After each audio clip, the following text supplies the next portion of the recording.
Hello everyone, good evening सभी को। फिर से गुड इवनिंग। तो जैसा कि आप सभी को पता है कि आज से हम लोग क्या करेंगे, आपके एग्जाम आने वाली है कुछ दिनों में। तो एग्जाम के लिए कुछ टॉपिक्स पढ़ेंगे। जैसे कि पहले आप सभी ने बोला था कि सर सबसे पहले चैप्टर नंबर 10 यानी वृत्त करवा दो, है ना। तो आज मैं आप सभी के लिए एनसीईआरटी बुक लाया हूँ। बुक आपके सामने होना चाहिए, आपके पास भी बुक होना चाहिए। स्क्रीन पर तो सारी चीजें लिखी दिखेंगी, लेकिन सामने भी क्वेश्चन रहेगा तो ज्यादा बेटर होगा। अभी मैं बता भी रहा था आप सभी को। तो आपके एग्जाम के जो सिलेबस है, चैप्टर नंबर 3 है, चैप्टर 9 है, चैप्टर 10 है, चैप्टर 11 है। तो आज हम लोग चैप्टर 10 करेंगे, ठीक है। चैप्टर 10 में टोटल आपका 5 एक्सरसाइज है। देखते हैं एक एक करके। जो इंपॉर्टेंट है ना, सारे क्वेश्चन नहीं करेंगे, जो जो इंपॉर्टेंट लगता है, जो आ सकते हैं आपके एग्जाम में, वो क्वेश्चन करेंगे। अब सीधे अगर मैं क्वेश्चन करवाने जाऊं इस एक्सरसाइज के, तो हो सकता है कुछ बच्चों को कुछ डाउट हो, है ना। तो मैं क्या करता हूँ, पहले छोटे छोटे कंसेप्ट सीख लेते हैं, ठीक है, उसके बाद क्वेश्चन करेंगे। देखो क्या क्या चीजें आपको इस चैप्टर को पढ़ने के लिए पता होनी चाहिए पहले से। ये जो फिगर आपको दिख रहा है अभी स्क्रीन पर, इस फिगर को क्या कहते हैं? इंग्लिश में आप चाहो तो सर्कल कह दो, और हिंदी में क्या कहेंगे? हिंदी में हम लोग इसी को तो वृत्त कहते हैं, है ना, इसी को सर्कल कहते हैं, ठीक है, वृत्त या फिर सर्कल, ठीक है। ये तो सभी को पता होगा। अब मैं यहाँ पर बोलूं कि सर्कल में ये जो बीच में ये जो पॉइंट होता है, इसका क्या नाम है? तो इस पॉइंट को हम लोग कहते हैं केंद्र, सेंटर। ये भी सभी को पता होगा कि इसको हम लोग केंद्र कहते हैं, ओ से रिप्रेजेंट करते हैं। तो ओ को क्या कहेंगे? सेंटर या फिर केंद्र, ठीक है। अब केंद्र से मैं क्या कर रहा हूँ? केंद्र से वृत्त तक की दूरी क्या बोल रहा हूँ, फिर से समझिएगा। अच्छा, इसके पहले त्रिज्या पर आने के पहले मैं एक क्वेश्चन पूछ रहा हूँ आप सभी से, मुझे बताइएगा। एक अगर मैं पेज पर एक सर्कल बना दूं, तो ये सर्कल जो है, इस पेज को कितने भागों में डिवाइड किया, कितने पार्ट में डिवाइड किया? मुझे बता सकते हो? एनीवन, कोई भी बता दो, माइक ऑन करके, चैट में लिख कर, कैसे भी। कितने भागों में डिवाइड किया ये जो पेज को? 3। Very good. तो प्रियंका कह रही है 3। और यहाँ पर बस मैं यही इसलिए क्वेश्चन पूछ रहा था कि आपका आंसर 2 आ रहा है या 3 आ रहा है, तो आंसर आप लोग 3 कह रहे हो। Very good. तो यहाँ पर आपका आंसर क्या होना चाहिए कि सर यहाँ पर किसी भी, कोई भी सर्कल किसी भी समतल को 3 भाग में बांटता है, ठीक है, 3 पार्ट में डिवाइड करता है। पहला होता है वृत्त के अंदर वाला भाग, है ना, ऐसे में बना दिया कि ये अंदर वाला भाग हो गया। एक होता है बाहर वाला भाग, जिसको कहते हैं बहिर्भाग, एक्सटर्नल। और तीसरा जो होता है, तीसरा ये वृत्त खुद होता है ना। ऐसे समझिएगा, अगर इसमें कोई डाउट हो ना तो ऐसे समझ लेना। इस सारी चीजें मैं डाल, इसमें कुछ भी करने की जरूरत नहीं है। ये लिखा नहीं था आपको, ये नहीं लिखना था। अगर मैं ऐसे सर्किल बना दूं, अगर मैं एक पॉइंट बना दूं, पॉइंट पी कहाँ पर है? सर्कल के अंदर में ना, तो आप बोलोगे सर अभ्यंतर में है, ठीक है। अगर मैं पॉइंट क्यू बना दूं, तो आप बोलोगे सर ये क्या है? सर्कल के बाहर में है। और अगर मैं पॉइंट यहाँ पर बना दूं एस, तो आप बोलोगे सर पॉइंट एस जो है सर्कल पर स्थित है। तो ये 3 चीज समझ में आया, अंदर, बाहर और वृत्त पर, ठीक है। तो ये 3 चीज आपको ध्यान रखना है कि कोई भी सर्कल जो होगा उसको 3 पार्ट में डिवाइड करेगा, 2 आंसर निकलेगा। अब आते हैं त्रिज्या क्या होती है। तो किसी भी वृत्त के केंद्र से वृत्त तक की जो दूरी होती है, इसी दूरी को क्या कहते हैं? त्रिज्या कहते हैं। अगर मैं यहाँ पर ओ ए कह दूं, तो ओ ए क्या है? ओ ए को आर से रिप्रेजेंट करते हैं, त्रिज्या को आर से रिप्रेजेंट करते हैं, और इसको त्रिज्या कहते हैं, ठीक है। इंग्लिश में रेडियस कहते हैं, ठीक है। टर्म्स में दोनों ही लैंग्वेज में लिख दूंगा, रेडियस यानी त्रिज्या। ये क्या होता है? केंद्र से वृत्त तक की दूरी होती है, ठीक। अब मैं क्या कर रहा हूँ, अगर मैं ये ओ को यहाँ पर से मिटा कर ना, सिंपली क्या कर रहा हूँ, इसको पीछे भी उतना ही बढ़ा दे रहा हूँ। मान लो मैंने इसको यहाँ तक ऐसे बना दिया, ठीक है, ए बी। अब ये जो ए बी लाइन दिख रहा है, इसको आप क्या बोलोगे? ये पूरा ए बी लाइन है, इसको डायमीटर कहते हैं, डी से रिप्रेजेंट करते हैं, और इसको व्यास कहते हैं, इसको व्यास कहते हैं, और इसको डायमीटर इंग्लिश में कहते हैं, ठीक है। एक चीज नोट क्या करना है, ध्यान रखना है आपको, नोट करना है साथ के साथ, कि व्यास जो होता है, व्यास जो होता है वो त्रिज्या का दोगुना होता है, त्रिज्या का दोगुना होता है। यानी हम लिख सकते हैं डी बराबर 2r, ठीक है। तो मुझे बताइए, यहाँ पर सिंपल सा एक छोटा सा क्वेश्चन है कि अगर हमारे किसी वृत्त का त्रिज्या मैं कह रहा हूँ 8 सेंटीमीटर, तो मुझे बताओगे कि इसका व्यास कितना हो जाएगा? व्यास या फिर डायमीटर कितना हो जाएगा? आप सभी लोग आंसर कर सकते हो। व्यास क्या होगा? त्रिज्या का दोगुना हो जाएगा। तो 16 मत लिखो, 16 सेंटीमीटर हो जाएगा, ठीक है। 16 के साथ यूनिट भी लिखना पड़ेगा, 16 सेंटीमीटर लिखना पड़ेगा, ठीक है। अब मैं कह रहा हूँ कि अगर हमारे पास व्यास दे रखा हो या फिर डायमीटर दे रखा हो 18 सेंटीमीटर, ठीक है, तो मुझे बताओगे इसकी त्रिज्या कितनी हो जाएगी? इस वृत्त का त्रिज्या कितना हो जाएगा? अगर व्यास 18 सेंटीमीटर है, त्रिज्या व्यास का आधा हो जाएगा। अगर व्यास दोगुना है तो त्रिज्या आधा हो जाएगा। तो आप बोलोगे सर यहाँ पर क्या करेंगे, 18 से 2 को डिवाइड कर देंगे, और यहाँ 18 से 18 को 2 से भाग दे देंगे, और यहाँ आ जाएगा 9 सेंटीमीटर। तो ये समझ में आ रहा है, ये वाला समझ में आ गया त्रिज्या और व्यास में रिलेशन। पहला चीज हमने देखा त्रिज्या क्या होता है, व्यास क्या होता है, ठीक है। उसके बाद यहाँ पर और हमें क्या क्या चीज पता होनी चाहिए। देखो एक और वृत्त हमने ले लिया। अब इस वृत्त में अगर मैं 2 पॉइंट बनाता हूँ वृत्त के ऊपर, इस सर्कल के ऊपर मैं 2 पॉइंट बना दिया, एक पॉइंट ये, एक पॉइंट ये। अब ये जो भाग दिख रहा है आपको, वृत्त का जो टुकड़ा है ना, ये जो मैं काले कलर का बना रहा हूँ ना, इसको क्या कहते हैं, ये जो हमारा ए बी पार्ट दिख रहा है ना, जो काले कलर का मैंने बनाया, इसको हम लोग कहते हैं चाप, ठीक है। इसको क्या कहते हैं, चाप कहते हैं। और इंग्लिश में क्या कहते हैं, इसको इंग्लिश में आर्क कहते हैं, ठीक। मुझे बताइए, जो ऊपर वाला भाग दिख रहा है, ये जो ब्लू कलर का मैं बना रहा हूँ ऊपर में, ये भी वृत्त का टुकड़ा होगा। ऊपर वाला भी तो टुकड़ा है, नीचे वाला भी टुकड़ा है, तो ऊपर वाला भी टुकड़ा है। मान लो अगर एक चूड़ी है ये, और ये चूड़ी मैंने यहाँ से तोड़ दिया, तो एक पार्ट ऐसे टूटेगा और एक पार्ट ऐसे टूटेगा, है ना। तो दोनों ही उस चूड़ी का ही टुकड़ा था, उस चूड़ी का ही बैंगल का ही टुकड़ा था। तो हम कहेंगे दोनों ही सर वृत्त का भाग है, वृत्त का ही टुकड़ा है। तो इस वाले को भी हम चाप करते हैं, दोनों ही हमारा चाप हो जाएगा, ये भी आर्क हो जाएगा। एक छोटा टुकड़ा दिख रहा होगा, एक बड़ा टुकड़ा दिख रहा होगा, क्लियर है। एक छोटा दिख रहा होगा, एक बड़ा दिख रहा होगा। तो छोटे वाले को लघु चाप कहते हैं, है ना। अगर छोटा वाला बोलेगा तो आप बोलना सर इसका नाम हो जाता है लघु चाप।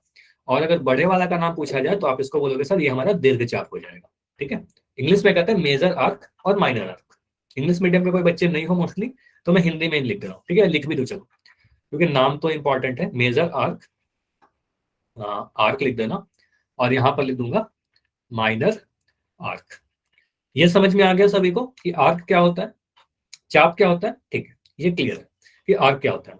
यहाँ पर एक चीज और ध्यान देना कि अगर मैं एक सर्कल बना दूं, ठीक है, और इस ये 2 पॉइंट जो है, ये 2 पॉइंट मैंने जो बनाया ए बी, एक व्यास का सिरा है ना, कोई व्यास का सिरा है, तो ये वाला चाप कहलाएगा क्या, ये वाला चाप कहलाएगा, ये जो पार्ट है जो मैं अभी बना रहा हूँ, ठीक है। ये भी वृत्त का टुकड़ा है ना, ये भी चाप कहलाएगा, ठीक है, ये भी चाप कहलाएगा, यस, ठीक है। और इस चाप का एक स्पेशल नाम होता है, इसका एक स्पेशल नाम होता है, ये ध्यान दीजिएगा, स्पेशल नेम है। ये क्या है, ये भी हमारा व्यास था, तो इसका स्पेशल नाम होता है, अगर हमारा ये आधा है, ये दोनों भाग बराबर हो जाएगा ना, ऐसे कैसे, तो वृत्तखंड नहीं कहते। देखो यहाँ पर वृत्तखंड तो दूसरा चीज थोड़ी देर में पढ़ेंगे, अभी मैं इसी के पास बात कर रहा हूँ, मैं इस टुकड़े की ही बात कर रहा हूँ, है ना, ये वाला टुकड़ा। जैसे मैं एक सर्कल को यहाँ से मैंने काट दिया, तो ये वाला जो टुकड़ा दिख रहा है ना ऐसे, ये हमारा डायमीटर है। तो ये वाले को अर्धवृत्त कहते हैं, इसका एक स्पेशल नाम होता है अर्धवृत्त। समझ में आया, इसको सेमी सर्किल कह देंगे, क्योंकि दोनों ऊपर और नीचे वाला भाग बराबर हो जाएगा। समझ में आया, ये समझ में आया कि अगर दोनों भाग बराबर, ये एक लघु हो गया एक बड़ा हो गया, है ना, एक छोटा हो गया एक बड़ा हो गया, लेकिन अगर छोटा और बड़ा नहीं रहे, दोनों बराबर हो जाए, तो उसको क्या कहेंगे, अर्धवृत्त कहेंगे, ठीक है, सेमी सर्कल कहेंगे। ओके, ये क्लियर हुआ। सेगमेंट पे आते हैं, वृत्तखंड किसको कहते हैं उसको भी देखेंगे अभी, है ना, सेगमेंट पर भी आएंगे कि वृत्तखंड क्या होता है, ठीक है। तो ये ध्यान दीजिएगा कि आर्क क्या होता है, चाप क्या होता है। चलो एक और मैं चीज बना रहा हूँ यहाँ पर, एक चीज और हमें पढ़ना होता है जीवा, ठीक है। एक और मैंने वृत्त ले लिया, और इस वृत्त के लिए मैं क्या कर रहा हूँ, यहाँ पर मैंने फिर से 2 पॉइंट बनाया। अच्छा यहाँ पर एक चीज नोट कीजिएगा, चाप में ही नोट कीजिएगा, इस साइड आप नोट करना चाप में, कि जब हम चाप की बात कर रहे हैं, तो आर्क को लिखने का, रिप्रेजेंट करने का भी एक तरीका है। अगर मुझे इस ए बी को रिप्रेजेंट करना हो, तो हम लिखेंगे ए बी, और उसके ऊपर देखो एक छतरी ऐसे बना देते हैं, है ना, इस तरीके से वो चाप के जैसा बनाते हैं एक सिंबल, तो वो दिखाता है कि हम चाप की बात कर रहे हैं, है ना, वो आर्क की बात कर रहे हैं, ठीक है। अगर मुझे दीर्घ चाप को दिखाना हो, तो हम क्या करते हैं, यहाँ पर एक पॉइंट लगा देते हैं पी, कुछ भी एक पॉइंट लो अपने मन से, और आप लिखोगे सर ए पी बी, है ना, इसका नाम ए पी बी, बड़ा चाप है ना, तो एक बड़ा नाम देते हैं ए पी बी। समझ में, छतरी जरूर लगाओगे तभी वो चाप को रिप्रेजेंट करेगा। अब हमारे पास एक चीज होता है जीवा, है ना, एक चीज होता है कॉर्ड, जीवा को ही कॉर्ड करते हैं इंग्लिश में। अब मैं कहता हूं फिर से 2 पॉइंट ले लिया ए और बी, ठीक है, और ए बी को ज्वाइंट करने वाला जो लाइन होगा ना, ये लाइन आपको दिख रहा है ए बी लाइन, इस लाइन की अगर बात करें, तो ये लाइन हमारा जीवा कहलाता है। ए बी लाइन अगर मैं सिर्फ ऐसे लिख दूं, तो ये हमारा क्या कहलाएगा, जीवा कहलाएगा, इसको हम लोग कॉर्ड कहते हैं। ये क्लियर हुआ, इतना क्लियर है, इसमें समझना नहीं है कुछ, बस सिंपली आपको याद रखना है कि जीवा क्या होता है, चाप क्या होता है, बस टर्म्स आपको पता होने चाहिए, इसलिए बता रहा हूँ, ठीक है। मुझे बताइए एक वृत्त में कितने जीवा हो सकते हैं, नंबर बता सकते हो, संख्या बता सकते हो, कितने जीवा हो सकते हैं। आप बोलोगे सर जितनी मर्जी उतना खींच सकते हैं ना, जितना मर्जी उतना जीवा खींचेंगे, उसका कोई लिमिट थोड़ी है, जितना मर्जी उतना जीवा खींच सकते हैं, तो अनंत, अनगिनत, ठीक है। तो कितना होगा, अनगिनत या फिर अनंत। ठीक है, अच्छा एन क्यों लिख रहे हो? एन क्यों लिख रहे हो? डाउट है क्या कुछ?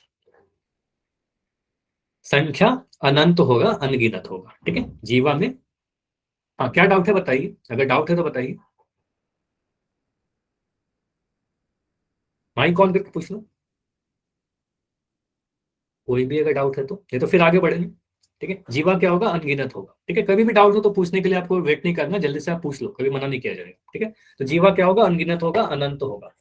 उसके बाद मुझे बताओ, एक चीज देखना यहाँ पर, इस फिगर में आपको मैं कुछ चीजें दिखाने की कोशिश कर रहा हूँ। जीवा तो आपने समझ लिया ना। अब देखो, मैंने यहाँ पर एक जीवा बनाया। देखो यहाँ पर बनाया, बहुत छोटा सा जीवा दिख रहा है आपको, एक एक छोटा सा जीवा दिख रहा होगा। इसमें यहाँ पर एक सेंटर बना दे रहा हूँ, एक सेंटर, एक केंद्र दिख रहा है आपको? किस केंद्र सर? यहाँ पर है हमारा सेंटर, यहाँ पर बीच में। अब मैं क्या कर रहा हूँ, जीवा थोड़ा सा और ऊपर बना रहा हूँ, केंद्र के नजदीक बना रहा हूँ। ठीक है, और नजदीक गया, और जीवा बड़ा हो गया। तो आपको दिख रहा है कि जैसे जैसे हम केंद्र के पास जा रहे हैं, जीवा बड़ी होती जा रही है। दिख रहा है? जैसे जैसे हम केंद्र के तरफ जा रहे हैं, जीवा बड़ा होते जा रहा है ना। और अगर हम केंद्र से गुजरता हुआ अगर जीवा बना दें, तो ये सबसे बड़ा जीवा कहलाएगा। ये सबसे बड़ा, ये जो मैं स्पेशल लाइन बना दे रहा हूँ, इसको मैं रेड कलर से बना दे रहा हूँ। ये हमारा एक स्पेशल लाइन है, और ये रेड कलर का है, सबसे बड़ा वाला। अब फिर से आप अगर वापस से केंद्र से दूर जाओगे, देखो ये छोटा होते जाएगा, है ना, छोटा होते जाएगा। तो ये छोटा होते गया। तो जीवा तो अनंत बनाए जा सकते हैं। केंद्र के जितना नजदीक जाओगे उतना बड़ा जीवा रहेगा। मुझे बताइए कौन सा जीवा बड़ा रहेगा? अगर मैं एक दो सर्किल बनाऊं, एक केंद्र यहाँ पर है, एक मैं बहुत दूर में बना दूं, और एक बहुत नजदीक में बना दूं, कौन सा जीवा बड़ा रहेगा? ए बी या सी डी? ये तो फिगर से ही दिख रहा है। सर ए बी बड़ा रहेगा, सी डी छोटा रहेगा, क्यों? क्योंकि देखो ए बी नजदीक है, ए बी बहुत नजदीक है केंद्र से, और सी डी दूर है ना, ये दूर है। ठीक है, और ए बी नजदीक है, तो जो नजदीक रहेगा वो ज्यादा बड़ा रहेगा। ठीक है, सबसे बड़ी जीवा क्या होगी? तो एक चीज यहां से नोट करिएगा कि वृत्त की सबसे बड़ा जीवा, जीवा जो रहेगा, सबसे बड़ा जीवा का कोई नाम है क्या स्पेशल? ये भी क्वेश्चन आपसे एक नंबर में पूछा जाएगा। सबसे बड़ा जीवा को व्यास कहते हैं, वेरी गुड। तो इसको कहते हैं व्यास या फिर डायमीटर। ठीक है, तो डायमीटर जो थोड़ी देर पहले आपने पढ़ा ना, तो उसमें ध्यान रखिएगा कि वृत्त की जो सबसे बड़ी वाली जीवा होती है वो व्यास होगी। और व्यास कहाँ से पास करेगा? वो केंद्र से पास करेगा, वो केंद्र से गुजरेगा, केंद्र से पास करेगा। ऐसे भी याद करना, बस समझाने के लिए लिखा हूँ, केंद्र से पास करेगा, केंद्र से गुजरेगा। ये समझ में आया कि जीवा जो होगा, सॉरी, जो व्यास होगा वो केंद्र से पास करेगा। सारे जीवा केंद्र से नहीं पास करेंगे, जो सबसे बड़ा वाला जीवा होगा जिसको व्यास कहते हैं वही केंद्र से पास करेगा। ठीक, चलिए, तो ये समझ में आ गया जीवा और चाप। अगले पेज पे जाते हैं। अगले पेज पे हम लोग क्या करते हैं, कुछ और जो दो चीज के बारे में और पढ़ते हैं। एक हमारा है पहला वृत्तखंड। जैसे अभी कुछ बच्चे ने बोला था वृत्तखंड, किसी ने तो नाम लिया था। देखो वृत्तखंड क्या होता है, अगर मैं यहाँ पर एक जीवा बना दूं ऐसे, पहले तो मैं दो पॉइंट ले लिया, ये दो पॉइंट ले लिया, एक पॉइंट ले लिया ए और एक पॉइंट ले लिया बी। इस वाले भाग की मैं बात करूं तो मुझे बताओगे इसको आप क्या नाम दोगे? मुझे बताओ, इसीलिए मैं आप सभी को ये सारी चीज बता रहा था। इसको आप क्या बोलोगे, जो मैंने अभी ब्लू कलर का बनाया, इस वाले भाग को, इस वाले भाग को आप बोलोगे सर ये चाप है हमारा। ठीक है, वृत्त का भाग है। अब अगर मैं इस वाले, इसको आप ए बी लिखोगे, ए बी और ऐसे। ठीक है, अगर मैं इस वाले भाग की बात करूं, ये जो लाइन मैंने बनाया, इस लाइन को आप क्या बोलोगे?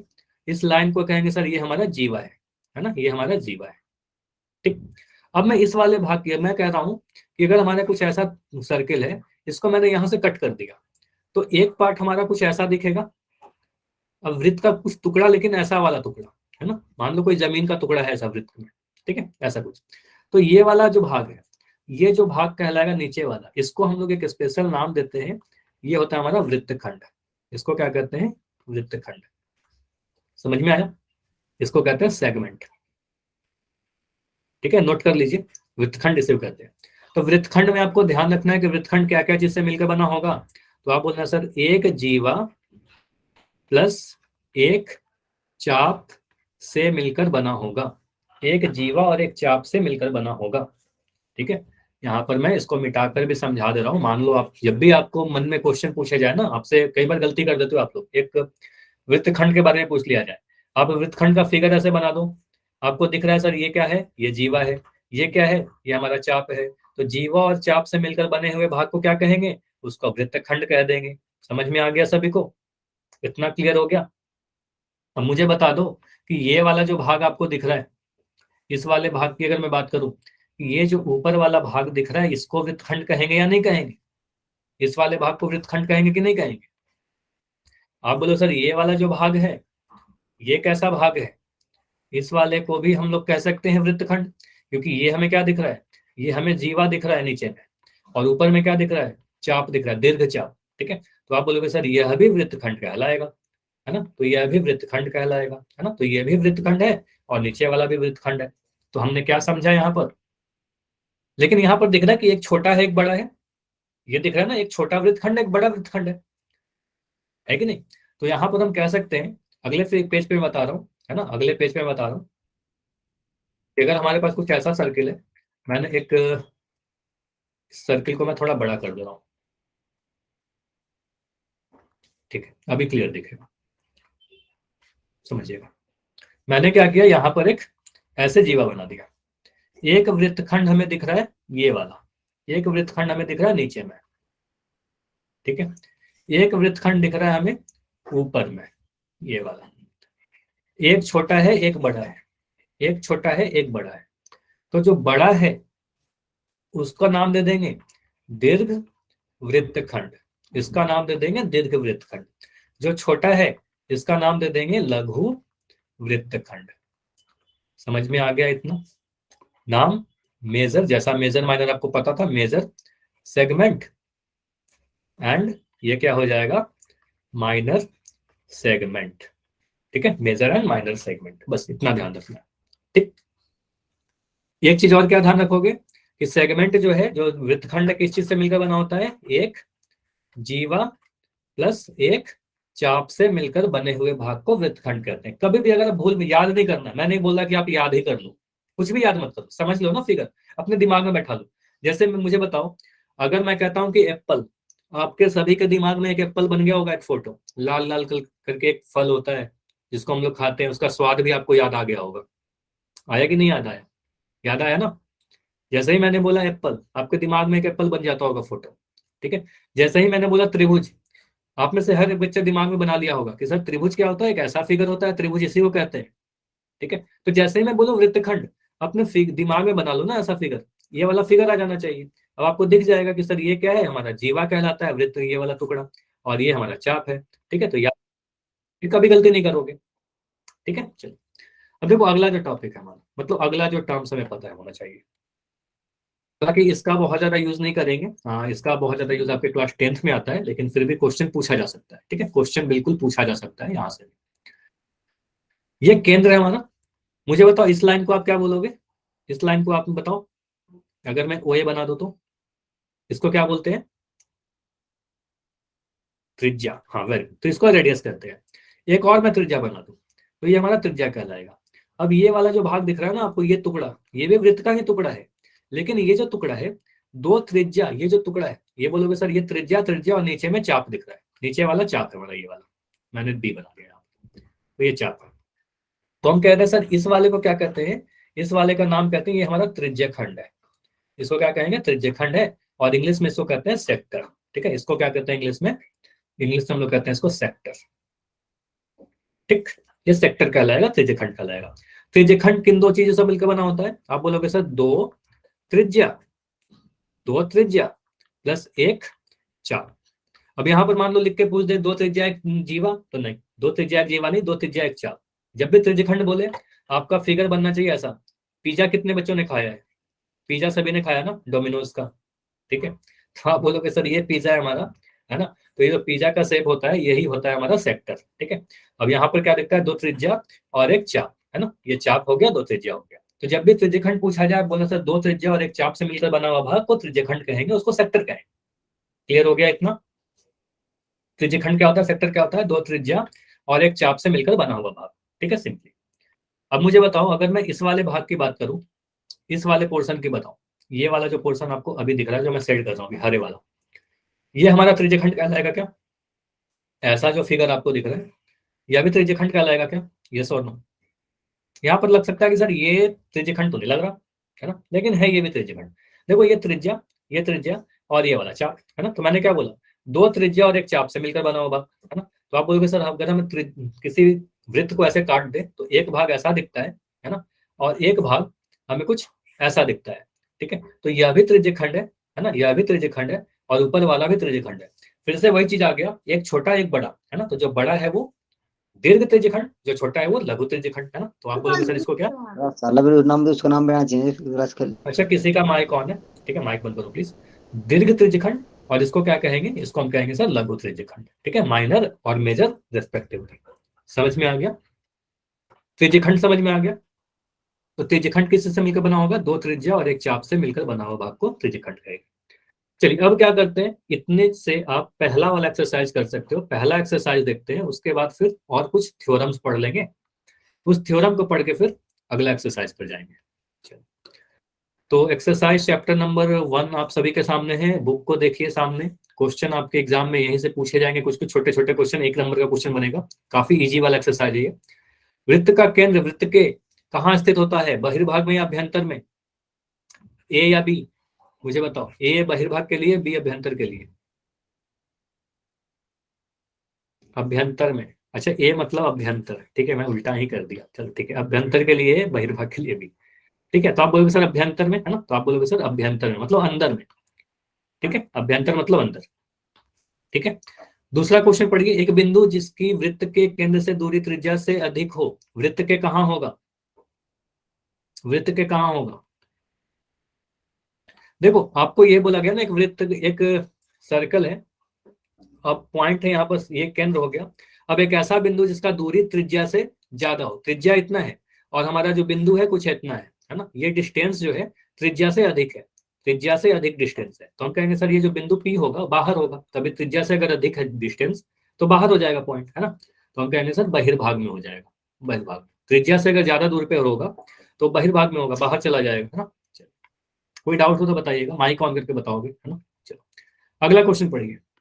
वृत्त के सबसे बड़ी जीवा को क्या कहते हैं? वृत्त की सबसे बड़ी जीवा अभी बताया ना, व्यास। तो आप बोलोगे सर यहाँ पर लिख देंगे व्यास, इंग्लिश मीडियम के बच्चे हो तो डायमीटर लिख देना, ठीक है। अगला क्वेश्चन, एक चाप डैश होता है जब इसके सिरे एक व्यास के सिरे हो। इसका ये इंपॉर्टेंट है, ये क्या होता है? अगर हमारा एक सर्कल है और मैं कह रहा हूँ ये चाप का जो दो सिरा है ना, वो डायमीटर का सिरा है, तो ये वाला पार्ट को क्या बोलोगे? इसको आप क्या बोलोगे? देखो, व्यास है तो ये दोनों बराबर हो जाएगा ना, ऊपर वाला हिस्सा और नीचे वाला हिस्सा बराबर हो जाएगा। दोनों हिस्सा बराबर हो जाएगा तो इसको अर्धवृत्त कहेंगे, ऐसा बताया था, है ना। इसको अर्धवृत्त कह देना, सेमी सर्किल कर देना। तो आप बोलोगे सर ये इसका आंसर क्या होगा? अर्धवृत्त। इंपॉर्टेंट है, आ सकता है। तो एक चाप क्या कहलाएगा? अर्धवृत्त कहलाएगा जब उसका सिरा जो होगा व्यास के सिरे हो जाएंगे, मतलब दोनों ही भाग बराबर बराबर हो जाएगा। तो उस बार हम लोग लघु या दीर्घ नहीं कह सकते हैं, दोनों आधा आधा हो गया तो बराबर बराबर हो गया। चलो अगला क्वेश्चन बताइए। वृत्तखंड एक चाप तथा किस चीज के बीच के भाग है? वृत्तखंड कैसे बनता है? चाप और क्या बताया? चाप और वृत्तखंड बना लो ना, एक फिगर अपने मन में, अभी जब बता रहा था।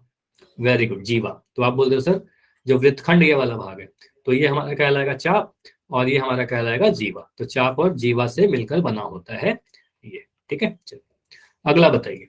एक वृत्त जिसके जिस तल पर स्थित है, ये तो बताया था ना, सीधे सीधे बताया था, ये 3 भागों में बात करता है, ठीक है। एक तीन बार। वृत्त का अंदर, एक बाहर, अंदर बाहर और एक वृत्त, ठीक है, ये बताया था, पॉइंट लिख, ठीक है। चलो, ये हो गया 6 क्वेश्चन। ट्रू फॉल्स का क्वेश्चन है, बस बताओ पढ़ पढ़ के। केंद्र को वृत्त पर किसी बिंदु से मिलाने वाले रेखाखंड को त्रिज्या होती है क्या? केंद्र को वृत्त पर किसी बिंदु से मिलाने वाले रेखाखंड वृत्त की त्रिज्या होती है। सिंपल है, आप बोलोगे सर केंद्र को, केंद्र ले लिया और वृत्त पर स्थित एक बिंदु ले लिया, इसको मिला देंगे तो ये त्रिज्या कहलाएगा। तो ये बिल्कुल ट्रू है ना, ये ट्रू कह देंगे, सही है। दूसरा, एक वृत्त में समान लंबाई की परिमित जीवा होती है, मतलब फिक्स होती है क्या? जीवा फिक्स होती है? जीवा फिक्स नहीं हो, जितना मर्जी उतना बना, अनगिनत होगा, है ना, अनगिनत होगा। तो हम कहेंगे सर ये फॉल्स है।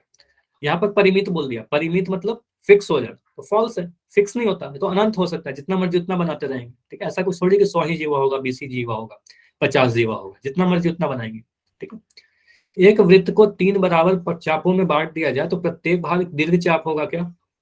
देखो, 3 बराबर भागों में बांट दिया ना, कभी भी अगर दो चीज बराबर हो गया, मुझे बताइए, ये एक बंदा है, ये है 10 साल का, एक और लड़का है, ये भी है 10 साल का, इसमें से कोई बड़ा छोटा होगा क्या?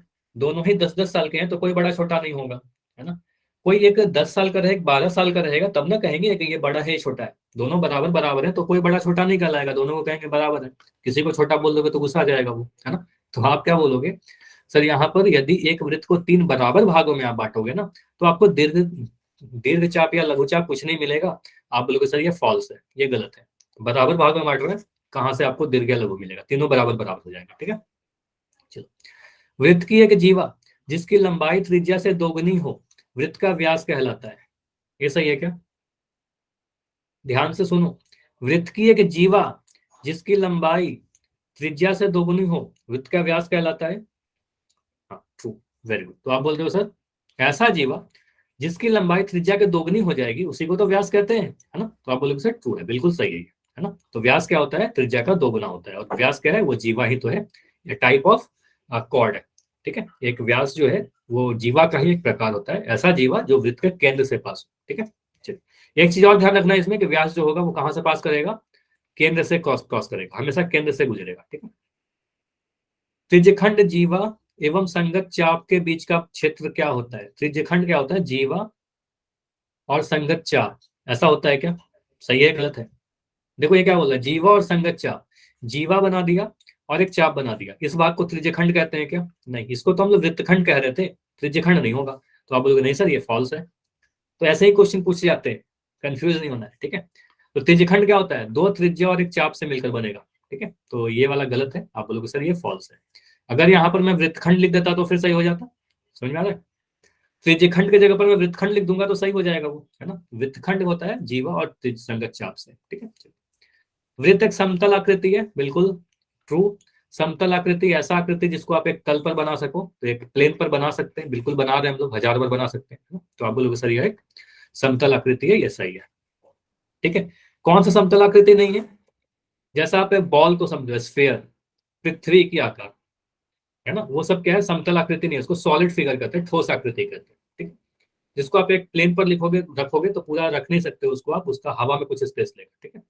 समतल आकृति ऐसा आकृति होता है जिसको आप एक प्लेन पर बना सकते हो, ठीक है। तो वो बन गया हमारा। तो हम कहेंगे सर ये हमारा क्या है? एक समतल आकृति है, तो वृत्त एक समतल आकृति है, ऑप्शन ये वाला जो है बिल्कुल सही है।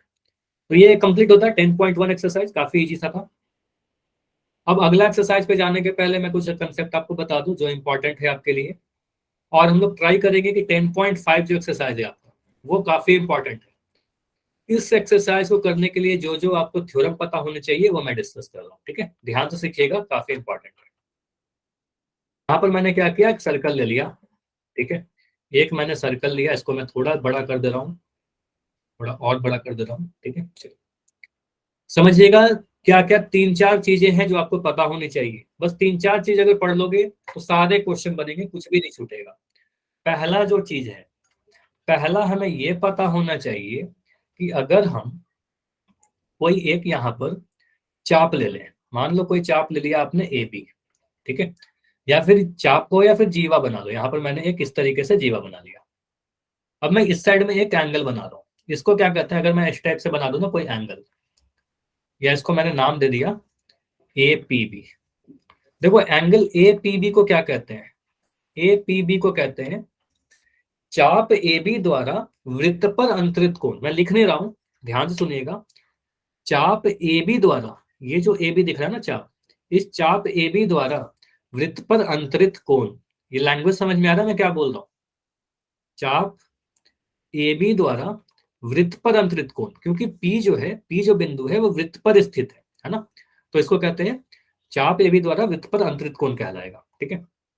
मान लेते हैं कि इसका जो वैल्यू है, इसका वैल्यू मैंने लिख लिया यहाँ पर कि सर इसका वैल्यू एक्स है, कुछ दिया रहेगा 30 डिग्री, 50 डिग्री, 80 डिग्री, कुछ भी दे रखा है। अगर मैं एक और कोण ऐसे बना दूं, ठीक है, एक और कोण ऐसे बना दूं, इसका भी वैल्यू जो होगा वो भी एक्स डिग्री ही होगा, यही आपको समझना है, ठीक है। अगर मैं यहाँ पर नाम दे दूं इसको क्यू, तो आप बोलोगे सर ये जो एंगल आएगा ये भी एक्स ही आएगा, ठीक है। मतलब यहाँ पर हमको समझना है कि एंगल ए पी बी का जो मान होगा वो एंगल ए क्यू बी के बराबर होगा, ठीक है। एंगल ए क्यू बी के बराबर होगा। तो जितना भी आप मर्जी कोण बनाते रहो, यहाँ पर मैंने एक और कोण बना दिया यहाँ पर कुछ ऐसे, तो इसका भी वैल्यू कितना होगा? तो इसका भी वैल्यू जो होगा वो एक्स ही होगा सर। मान लो इसका नाम आपने दे दिया पी आर, तो आप बोलोगे सर ये एंगल ए आर बी जो आ रहा है ना, ये भी उसी के बराबर हो जाएगा, सभी एक्स आएंगे। क्लियर है? तो मुझे बताइए अगर मैं ऐसा एक फिगर बना दूं रफली, ठीक है, और मैं यहाँ पर एक कोण ऐसे दे दूं, मैं मान लो नाम दे दिया यहाँ पर पी क्यू, ठीक है, और मैंने एक कोण ऐसे बना दिया और ये बोल रहा हूँ कि ये 40 डिग्री का है, और मैं एक और ऐसे बना दिया, मुझे बताओगे ये वाला कोण कितने डिग्री का होगा? क्या मैंने लिख रहा, मुझे बताओगे ये कोण कितने डिग्री का है?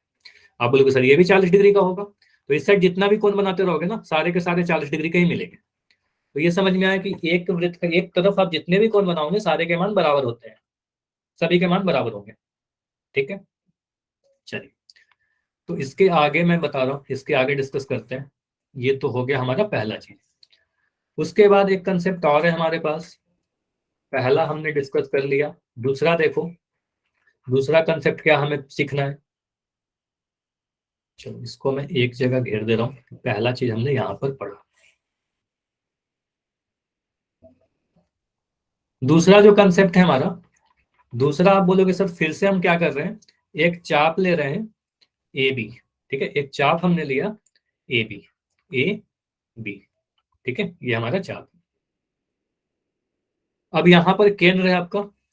अब अगर मैं केंद्र को ए बी के सीधे से मिला दूं, है ना, इसको अगर मैं ऐसे मिला दूं, ए ओ बी को मैं पूछ रहा हूँ, तो ये जो कोण होता है ना angle A O B, angle A O B को कहते हैं, ये क्या होगा, चाप ए बी द्वारा केंद्र पर अंतरित कोण, क्योंकि केंद्र पर बन रहा है ना चाप ए बी, केंद्र पर कितना कोण बना रहा है, तो ये वाला कोण बना रहा है, ठीक है, ये वाला कोण बना रहा है, तो इसको क्या कहेंगे, केंद्र पर अंतरित कोण। अभी जो केंद्र पर अंतरित कोण होगा, वृत्त पर अंतरित कोण के 2 गुना होता है। तो हमें सीखना यही है कि अगर हम कह रहे हैं सर अगर कुछ इस टाइप से फिगर हमें दे रखा हो और यहाँ पर मैंने नाम दे दिया पी, तो अगर ये वाला कोण x डिग्री का है तो नीचे में 2x डिग्री बनेगा, मतलब 2 गुना बनेगा। तो हम कह सकते हैं कि एंगल ए ओ बी जो होगा, ये समझिएगा ये इंपॉर्टेंट है, एंगल ए ओ बी जो होगा ये 2 गुना होगा किसका, एंगल ए पी बी का, ठीक है। तो केंद्र पर जो कोण बनेगा वो 2 गुना बनेगा वृत्त पर अंतरित कोण के। समझ में आया? दूसरा चीज समझ में आ रहा है? उदाहरण से समझो, ज्यादा बेटर समझ में आएगा।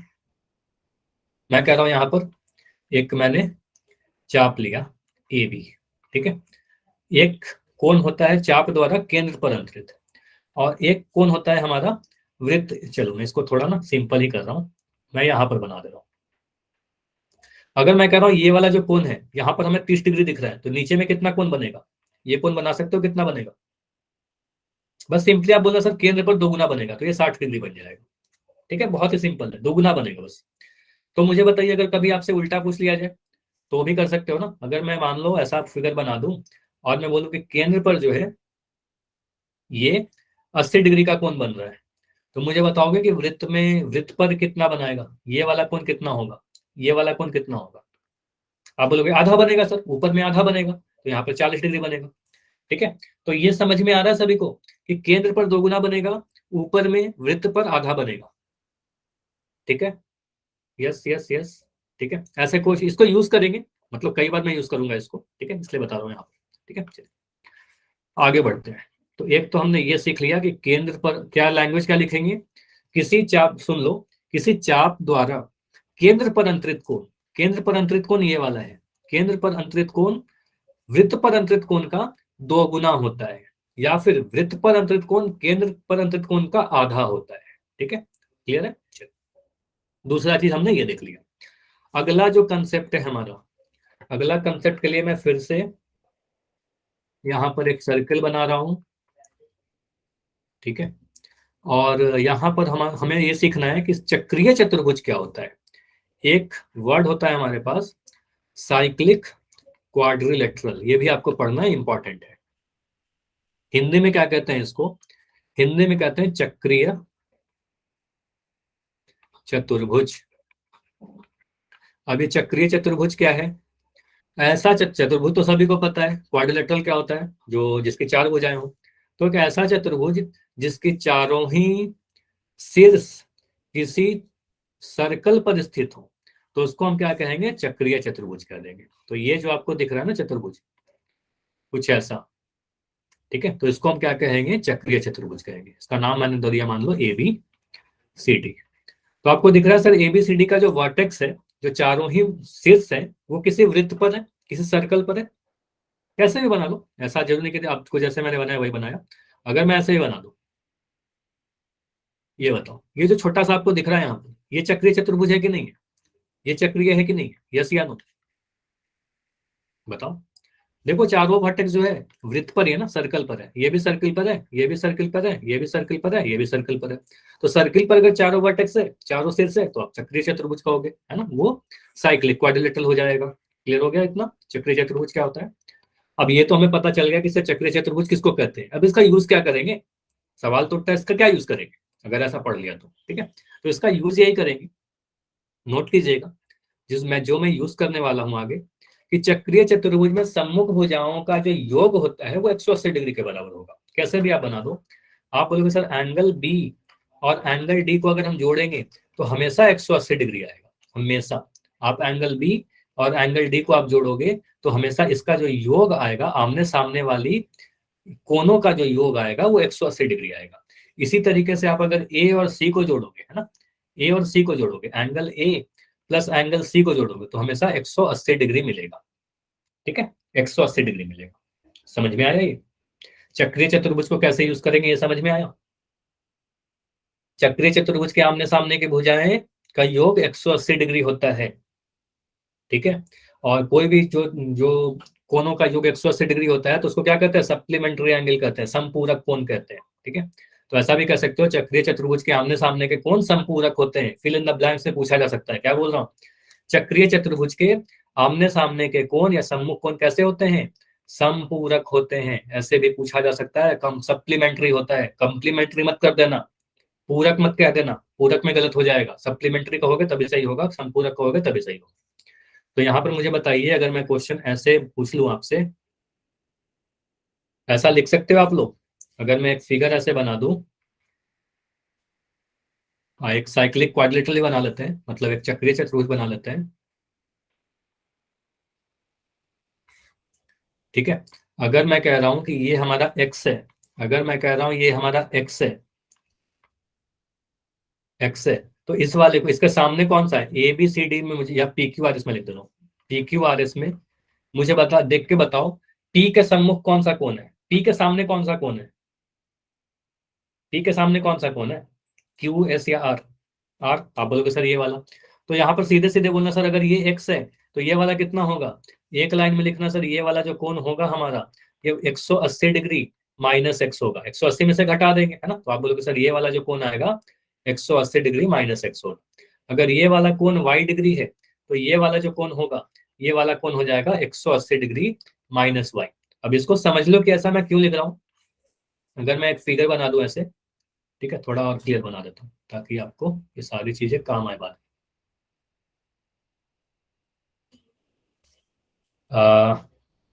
अगर इसमें 3 वर्टिसेस हो तो ये चक्र तो चतुर्भुज ही नहीं होगा ना। अगर 3 वर्टेक्स अगर रहेगा तो उसको चक्रीय त्रिभुज कहोगे ना।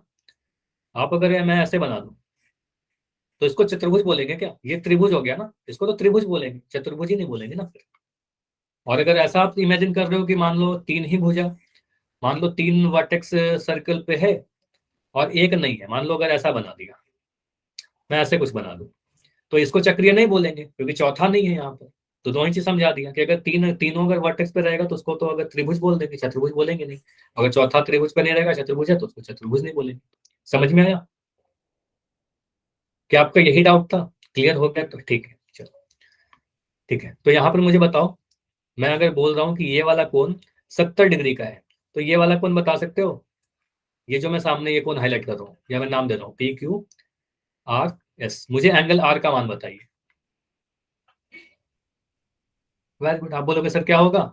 इन दोनों को जोड़कर 180 होना चाहिए, पी और आर को, तो ये हो जाएगा 180 डिग्री माइनस 70 डिग्री। एक लाइन में लिख देना, ठीक है, आ जाएगा 110 डिग्री। अगर मैं कह रहा हूँ ये वाला 50 डिग्री है, ऐसा मैं डाटा जो होना चाहिए वो नहीं लिख रहा, मैं ऐसे लिख रहा 50 डिग्री, तो क्यू कितना होगा? एंगल क्यू कितना होगा? आप बोलोगे सर 180 डिग्री में से 50 डिग्री घटा दो, तो ये कितना आ जाएगा? 130 डिग्री। ठीक है, समझ में आ रहा है? ये समझ में आ गया? क्लियर हो गया? ठीक है।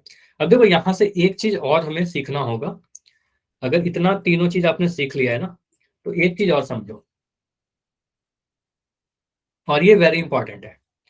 ये वाला जो चीज मैं कंसेप्ट बता रहा हूँ, ये आपके बुक के क्वेश्चन में आएगा, इंपॉर्टेंट रोल प्ले करेगा। जैसे देखो, मैंने बोला कि अगर हमारे पास एक चाप है, मान लो इस चाप का मैंने नाम दे दिया ए बी, ठीक है, ये वाला चाप है हमारा, इसका नाम भी मैं लिख दे रहा हूं ए बी, ठीक है। मुझे बताओ ये वाला कोण मैं दे रहा हूं 50 डिग्री, मैंने लिख दिया यहाँ पे 50 डिग्री, और मैं आपसे ये कोण पूछूं तो आप में से ऑलमोस्ट सभी बच्चा बता देगा कि सर ये कोण कितने डिग्री का होगा।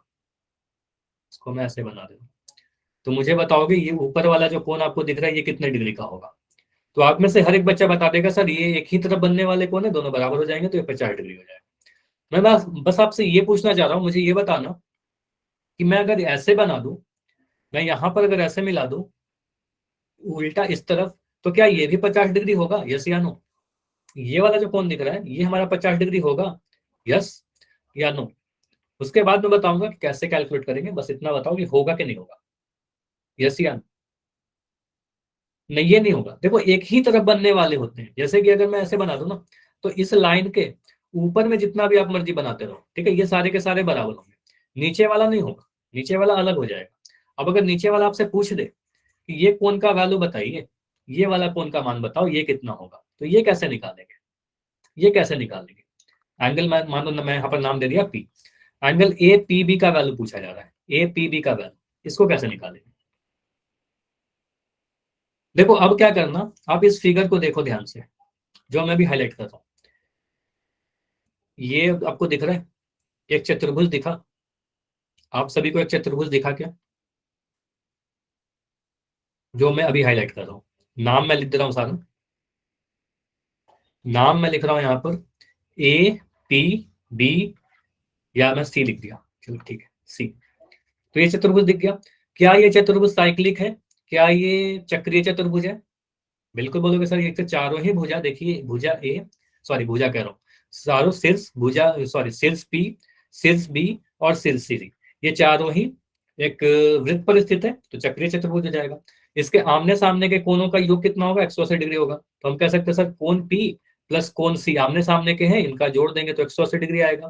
कोण पी का मान आपने 50 बोला है, तो कोण सी का मान कितना आ जाएगा, 130 डिग्री आ जाएगा, 180 में से 50 घटा दिया।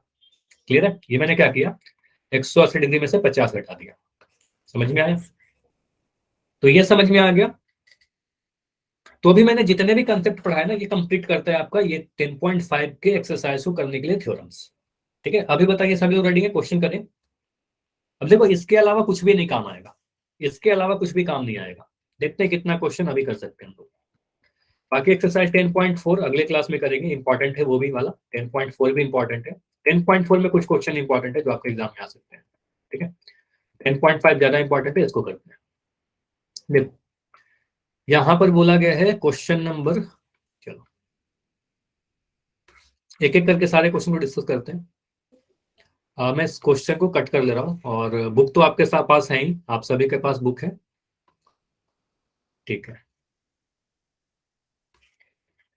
देखो आकृति 10.36, अच्छा आकृति भी दे रखा था इस क्वेश्चन में, तो आकृति 10.36 इस वाले की बात की जा रही है। चलो मैं बस इस फिगर को ही कट कर ले रहा हूँ, ठीक है, इस बस फिगर को कट करते हैं, इस फिगर की बात की जा रही है ना बस, ठीक है।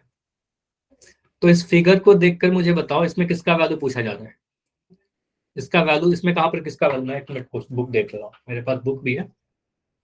तो बुक में आपसे पूछा जा रहा है फाइंड एंगल एडीसी, तो एडीसी कोण का वैल्यू पूछा जा रहा है, तो यहां पर आपसे पूछा जा रहा है ये वाला कोण का मान बताइए। ट्राई कर सकते हो आप लोग, है ना, आप लोग सोच सकते हो कि इसका वैल्यू कैसे निकालेंगे। मुझे बताओ ये वाला जो कोण है 30 डिग्री है, ये वाला जो कोण आपको दिख रहा है मैं एक हाईलाइट कर दे रहा हूँ, ये कोण आपको दिख रहा है 30 डिग्री, ये 30 डिग्री है, ठीक है। आप लिखोगे एंगल बी ओ सी बराबर 30 degree, angle B A O B, है ना, आप लिखोगे sir angle A O B बराबर 60 डिग्री। मुझे बस इतना बताओ एंगल ए ओ सी कितना होगा, एंगल नहीं मैं आंसर नहीं पूछ रहा, मैं एंगल ओ सी का मान पूछ रहा हूँ, ये पूरे एंगल के मान बताइए, ये पूरा ये वाला, ये वाला।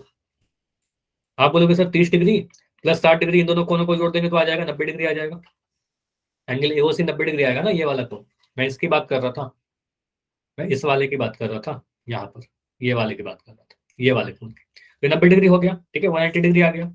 अब मुझे बताइए यहाँ पर आपको दिख रहा है क्या कि AC जो है, मैं इसको समझा रहा हूँ, AC क्या है, ये वाला, एक मिनट, ये जो AC हमारा एक चाप है, केंद्र पर 90 डिग्री बना रहा है, तो वृत्त पर कितना बनाएगा, वृत्त पर आधा बनाएगा, है ना। तो हम कह सकते हैं सर एंगल ADC जो होगा वो आधा होगा किसका, एंगल AOC के। क्या लिखोगे, वृत्त में किसी चाप द्वारा केंद्र पर बनाया कोण, या फिर लिख देना वृत्त पर बनाया कोण केंद्र पर बनाए कोण का आधा होता है। ठीक है, तो हम कहेंगे सर AOC का आधा हो जाएगा एंगल 1/2 इंटू 90 डिग्री, और यहां से आ जाएगा 45 डिग्री, ये हमारा आंसर आ जाएगा। तो ये क्वेश्चन, अच्छा ये मत सोचना कि इजी क्वेश्चन नहीं आ सकता, बिल्कुल आ सकता है, इंपॉर्टेंट है, इजी है बट इंपॉर्टेंट है, आ सकता है, हो जाएगा ये क्वेश्चन, ये वाला हो जाएगा। आगे बढ़े, चलिए, ये तो बहुत आसान क्वेश्चन था। अगला क्वेश्चन देखिए, अगला क्वेश्चन बोला गया है, इसमें कोई फिगर नहीं दिया गया, फिगर को आप बनाओगे, यहाँ पर मैं कट कर ले रहा हूँ क्वेश्चन को, क्वेश्चन मैंने कट कर लिया एक नए पेज पर। चलो क्वेश्चन में थोड़ा और जूम कर दे रहा हूँ, ऐसे क्वेश्चन आपको कॉपी पर देखना, अपने बुक पर देखना। बोला गया है एक वृत्त की एक जीवा वृत्त की त्रिज्या के बराबर है, जीवा द्वारा लघु चाप के किसी बिंदु पर अंतरित कोण ज्ञात कीजिए तथा दीर्घ चाप के किसी बिंदु पर अंतरित कोण ज्ञात कीजिए। देखो इंपॉर्टेंट है, इसको ट्राई करते हैं। हमने क्या किया, एक सर्कल बना लिया, ठीक है, एक मैंने सर्कल बना लिया, एक सेकंड रुकिए,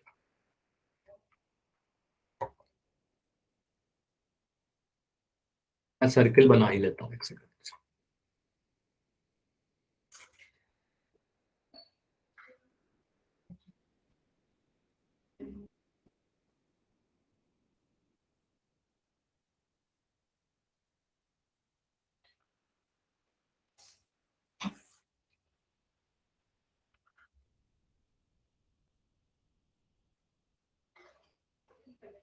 ये ठीक है, दिख रहा है सभी को?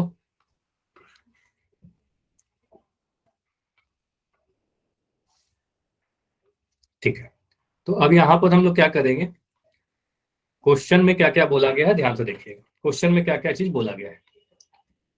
एक वृत्त की एक जीवा वृत्त के त्रिज्या के बराबर है, मान लो यहाँ पर हम एक जीवा बनाते हैं, जो बनाना कैसा है कि त्रिज्या के बराबर हो, तो एक जीवा ऐसा है, ये त्रिज्या के बराबर है, तो हमने लिखा ये हमारा त्रिज्या के बराबर है।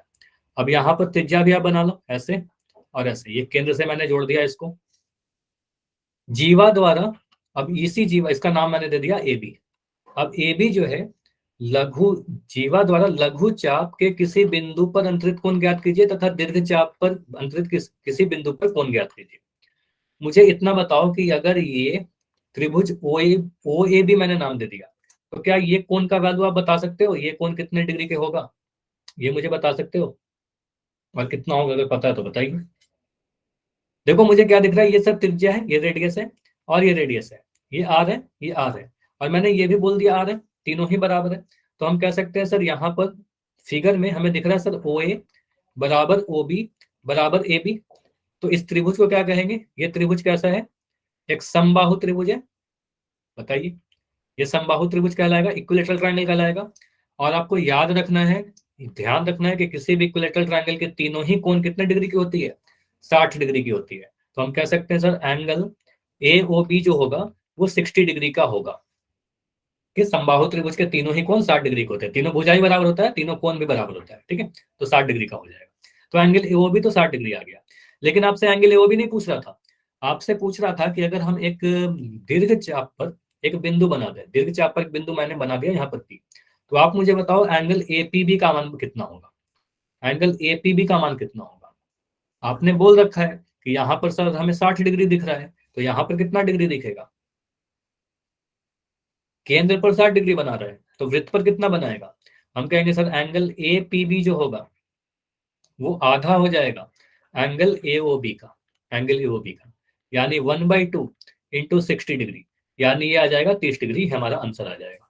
समझ में आ गया ये 30 डिग्री कैसे आ रहा है।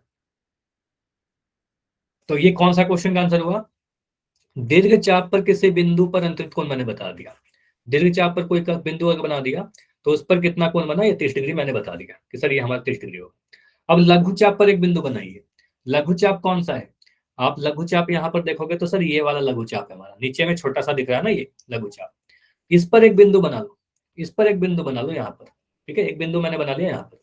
अब यहाँ पर आप बताइए कि यहाँ पर कौन सा कोण बनाएगा ये। अगर मैं ऐसे फिगर बना दूं, इसको मैं ज्वाइन कर दूं ऐसे, ठीक है, तो मुझे बताइए इसका नाम मैं अगर मैं दे दूं क्यू, इसका नाम मैंने लिख दिया क्यू। तो एंगल ए क्यू भी आपसे पूछा जा रहा है कि लघु चाप पर कितना कोण बनाएगा। ये कैसे निकलेगा, ये कैसे निकलेगा? देखो आप क्या करो, अब यहाँ पर आप सिंपली इतना 120 डिग्री, अच्छा कुछ बच्चे करें 150 डिग्री, कुछ करें 120 डिग्री, देखते हैं। आप चतुर्भुज देखिए, चतुर्भुज ए बी पी क्यू, है ना, सॉरी ए, मैं फिर से लिख दे रहा हूं, ए पी बी क्यू, ये चक्रीय चतुर्भुज है क्या? देख के बताओ फिगर, चक्रीय चतुर्भुज है, इसके चारों ही सिर्फ देख लो आप, ए पी बी और क्यू, ठीक है, चारों ही सर्कल पर है, वृत्त पर है, तो आप बोलोगे चक्रीय चतुर्भुज है। तो हम कह सकते हैं सर आमने सामने के जो कोणों का योग होगा 180 डिग्री होगा, तो हम कह सकते हैं sir angle P plus angle Q, ये आमने सामने के कोण है, देखो एंगल पी और एंगल क्यू ये दोनों आमने सामने के कोण है, तो इसका सम 180 डिग्री होगा। इसमें एंगल पी का मान आपने बता रखा है, सॉरी एंगल पी का मान आपको दिख ही रहा 30 डिग्री है, यहाँ पर देखो आपने निकाला है ऊपर में, तो आप बोलोगे सर एंगल क्यू का मान कितना हो जाएगा, 180 डिग्री माइनस एंगल पी, यानी 180 डिग्री माइनस 30 डिग्री, यानी आपका आंसर कितना आने वाला है? आपने कुछ बच्चों ने तो लिखा था 150 डिग्री, है ना, तो बिल्कुल सही है, 150 डिग्री इस क्वेश्चन का सही उत्तर होगा। क्लियर है? ये वाला क्वेश्चन कर लोगे, इंपॉर्टेंट क्वेश्चन था, तो इसकी प्रैक्टिस कीजिएगा जरूर, आ सकता है आपके एग्जाम में, बिल्कुल आ सकता है ऐसा क्वेश्चन, ठीक है। चलिए और एक क्वेश्चन करें, चलो अभी समय है, एक क्वेश्चन और करते हैं। क्वेश्चन नंबर 3 में क्या बोला गया है? क्वेश्चन नंबर 3 में क्या बोला गया है, यहीं पर आपको फिगर भी दे रखा है, यहीं पर क्वेश्चन भी है, इसी में कर लेते हैं, ठीक है। चलो यहाँ पर देखिएगा, क्वेश्चन 3 बोला गया, आकृति 10.37 में पी क्यू आर 100 डिग्री है, पी क्यू आर ये वाला फिगर जो है ना, यहाँ पर 100 डिग्री दे रखा है, ठीक है। P Q R, P Q R, ठीक है, पी क्यू आर केंद्र ओ वाले वृत्त पर स्थित बिंदु है, ठीक है, पी क्यू आर जो है ना केंद्र ओ वाले पर स्थित एक बिंदु है, पी भी बिंदु है, क्यू भी एक बिंदु है, आर भी बिंदु है, तीनों ही सर्कल पर है। एंगल ओपीआर का मान बताइए, बस एंगल ओपीआर ये वाला, ये छोटा सा कोण दिख रहा है, चलो इसको मैं ना एक पेज पे बना रहा हूँ ताकि बड़ा बड़ा आपको दिखे तो ज्यादा बेटर दिखेगा। ऐड टू न्यू पेज, ठीक है, इसको मैं थोड़ा यहाँ पर जूम कर दूंगा।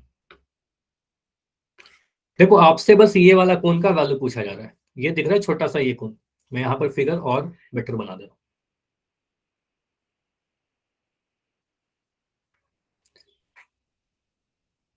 देखो ये जो कोण आपको दिख रहा है ना, ओ पी क्यू आर में, ये वाला कोण आपसे पूछा जा रहा है, यहाँ पर वाला एंगल ओ पी आर। समझ में आ गया कौन सा निकालना है हमें? ये छोटा सा, ये पता चल रहा है कौन सा निकालना है? यस या नो? ठीक है, ये समझ में आ गया। तो अभी मैं क्या कर रहा हूँ, यहाँ पर इस फिगर में कुछ काम करता हूँ, मुझे बताना। और दिया क्या गया, बस एक 100 डिग्री दे रखा है, और कुछ भी नहीं दिया गया इस क्वेश्चन में, और कुछ नहीं दिया गया, बस 100 डिग्री दे रखा है। देखो यहाँ पर आप क्या करना, एक पॉइंट ले लो, या कहीं पर भी एक पॉइंट ले लो, यहाँ पर एक पॉइंट मैंने ले लिया एस, ठीक है। अब आप पी को एस से भी मिला दो और एस को आर से भी मिला दो, इस टाइप से आपने मिला दिया, ठीक है। कंस्ट्रक्शन में लिख देना, एक बिंदु एस लिया, पी आर पी एस तथा आर एस को मिलाया, ठीक है, पी एस तथा, अच्छा आंसर अभी नहीं मांग रहा हूँ आपसे, 22 नहीं होगा, देखते हैं कितना होगा, अभी सॉल्व करते हैं, ठीक है। यहाँ पर देखो, इसको मिला दिया, मुझे बता सकते हो, बस इतना बताओगे इस कोण का मान कितना होगा, एंगल एस का मान कितना होगा, एंगल एस का मान बताइए। नहीं, अभी किसी का आंसर सही नहीं आ रहा है, किसी का भी आंसर सही नहीं आ रहा है। हाँ 80 डिग्री होगा। हम कहेंगे सर यहाँ पर चक्रीय चतुर्भुज, ऐसा लिख सकते हैं, चक्रीय चतुर्भुज पी क्यू आर एस में हम कह सकते हैं angle P, sorry angle P नहीं लेंगे, angle Q plus angle S को अगर हम जोड़ दें तो 180 डिग्री होगा, यानी हम कह सकते हैं एंगल एस का जो मान होगा सर 180 डिग्री माइनस 100 डिग्री हो जाएगा, और 180 में से 100 घटा देंगे तो ये 80 डिग्री होगा। मतलब हमें दिख रहा है कि सर यहाँ पर तो 80 डिग्री आएगा, भले हमें ये पूछ नहीं रहा था, हमें क्वेश्चन में ये नहीं मांगा गया था, लेकिन यहाँ पर 80 डिग्री हमें पता है। चलो यहाँ तक तो पहुंच गया ना आप लोग, ये हमारा 80 डिग्री आएगा। अब मुझे बताओ कि ये वाला कोण कितने डिग्री का होगा। अगर ये 80 डिग्री है, इसको फिगर को ऐसे समझिएगा, फिगर को थोड़ा समझने की कोशिश करो, बिल्कुल सही हो जाएगा। बस इतना देखो, ये हमारा केंद्र है, ये सेंटर है, और आपने बोला है सर यहाँ पर जो हमारा कोण बन रहा है ना, ये वाला जो कोण है ये 80 डिग्री है। तो अगर यहाँ पर 80 है तो यहाँ पर कितना होगा, डबल हो जाएगा, इसका दोगुना होता है केंद्र पर। तो हम कह सकते हैं फिगर से एंगल पी ओ आर का जो मान होगा वो दोगुना होगा एंगल पी एस आर के, एंगल पी एस आर के। समझिएगा तभी चैट में वाई लिखिएगा, कोई डाउट हो तो पूछना जरूर, ठीक है, क्योंकि ये इंपॉर्टेंट करवा रहा हूँ, ये सारी चीज आपसे अगर एग्जाम में आए तो बन जानी चाहिए। तो पी एस आर का मान आपने बोल रखा है कि सर ये हमने अभी निकाला सर 80 डिग्री, तो एंगल पी ओ आर आ गया हमारा 160 डिग्री। तो हमने निकाला कि सर यहाँ पर जो बन रहा है ना 180 डिग्री बन रहा है, सॉरी 160 डिग्री बन रहा है। अब इस ट्रायंगल को आप लोग देखो ध्यान से, एक ट्रायंगल दिख रहा है आपको यहाँ पर, एक त्रिभुज दिख रहा है। ज्योमेट्री में ये फिगर को थोड़ा आपको एनालाइज करना होगा। मैं यहाँ पर फिगर वही वाला बना दे रहा हूँ, कुछ ऐसा दिख रहा है आपको। उस फिगर को आप ध्यान से देखो, वो यहाँ पर है, टी यहाँ पर है, और आर यहाँ पर है। उस वाले त्रिभुज को मैंने नीचे बनाया, जिसमें ये वाले कोण को आपने बोला सर यहाँ पर हमारा 160 डिग्री है, जिसमें आपको पता है ये दोनों त्रिज्याएं हैं, ये भी त्रिज्या है ओपी और ओ आर, ये दोनों त्रिज्या है। क्लियर है, इतना समझ में आया, दोनों त्रिज्या है। तो आमने सामने के कोण बराबर होंगे ये दोनों। तो किसी भी समबाहु समद्विबाहु त्रिभुज में क्या होता है, अगर दो सम्मुख भुजाएं बराबर होती है तो इसके सामने वाले कोण भी बराबर होते हैं। अगर ये एक्स है तो ये भी एक्स होगा, सामने सामने के कोण भी बराबर होंगे। तो यानी कि अब हम लिख सकते हैं सर इस त्रिभुज में, हम क्या कह सकते हैं, इस त्रिभुज में, त्रिभुज ओ पी आर में हम क्या लिखेंगे, इसको मैं मिटा रहा हूँ, ठीक है, रहने दो इसको भी।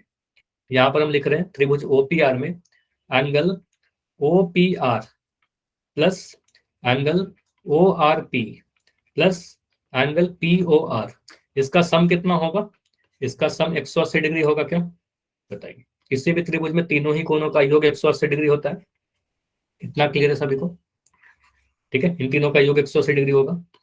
अब यहाँ पर एंगल ओ पी आर और एंगल ओ आर पी ये दोनों बराबर है क्या, ओ पी आर और ओ आर पी बराबर है।